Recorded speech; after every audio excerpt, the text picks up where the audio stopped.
An Eternity Measured, submitted to the 2014 Sci-Fi London 48-hour storytelling contest. Her eyes scanned the topmost shelf of the bookcase, empty save for 3 black books, each with a Roman numeral on its spine. The rest of the room was far less reserved and enigmatic. The walls were practically covered with black-framed photos of their gracious host shaking hands with various past presidents and other select world leaders. A few more were on some of the other shelves, propped up against photo albums and scrapbooks. The other shelves contained all various manner of mementos, most of them toys. Some she found quaint, even endearing, such as a rusty metal pickup truck, the kind her own grandfather likely would have had passed down to him. Others, though, struck her a bit less flattering, such as a diorama of a semi-nude slave girl chained to a pillar, the base bearing an undeniably barbarian-sounding name in gold foil. The circle of Mardi Gras beads around it didn't help. It was even starting to turn her stomach a bit. She wondered if those little black books up top were full of numbers arranged according to cute little pet names instead of real ones. She took a sip of her wine and tried to tell herself she was only projecting.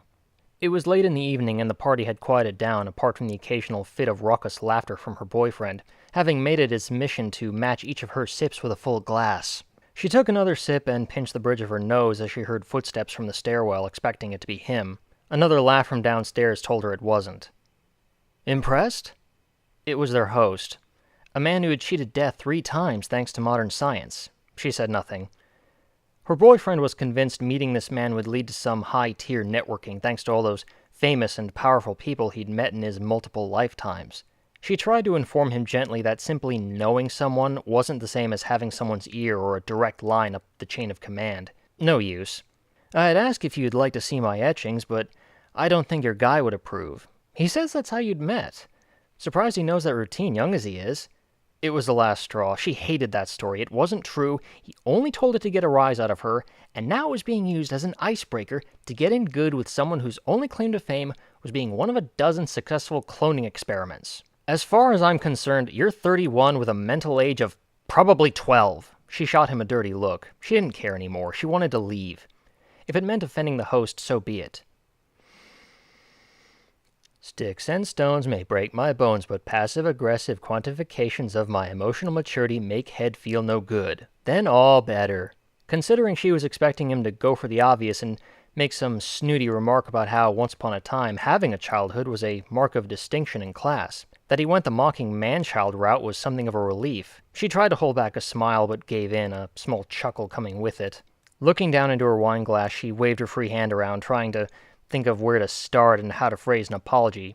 He cut her off. I'm sorry. I'm not very good at entertaining. I'm more used to being a guest. Even then, I'm lucky if one joke or story clicks. She motioned to the diorama and beads with her glass. If you want to try for 2, I'm sure the story behind this is hilarious. He looked a little embarrassed, giving an aw shucks sort of smile. They're only technically mine. Old Mr. Zero knew the guy who drew those comics when he was about half my age, he said, reaching up and taking down the first book, holding it as a preacher holds up a Bible, putting his other hand to his heart and donning a comical Irish accent. I was a different person back then, Puppet. He replaced it and took down the second, this time only pinching its corner between his thumb and forefinger, waving it side to side. You don't want to know what this guy was into. He put it back and took the third one down, flipping through a few pages. This one's a work in progress. She could see they were simple notebooks, informal journals, and realized the reason for the empty shelf space. Old Mr. Zero. Not number 1? She nodded to the shelf. He was 90 when he submitted his original material, died about a year later, no memoirs. No family, she asked, knowing the answer and the awkward reason for it. He turned toward the pictures on the wall, turning the notebook over in his hands. Clones are perfect copies, flaws and all. You need good genes to pass on. Luckily, he was the kind of guy insurance companies loved. No pre-existing conditions, no heart problems, no cancer, no diabetes. Extraordinary by being ordinary. Almost a perfect specimen. He saw her blush a little, but gave a comforting smile before going on. 100 total candidates passed, only half are successful, and only about a dozen of us have carried on. Number 4 will put me in the top 3 after I'm gone. What happened to them, the ones who didn't carry on, she asked. They had decided to solve the birth rate problem the old-fashioned way, settling down and having families. "I'm sorry," she said, feeling she'd put him on the spot. "I'm not. It's win-win, really. They get normal lives, and guys like me get their appearance gigs." He looked around at all the photos, sighing.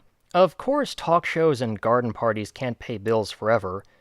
My stand-up career clearly isn't going to take off, though I think my Irish accent's getting better. So, what are you going to do to fill the book, besides your Father Ted impression?" He thought for a moment. "I've heard etching has become kind of a lost art."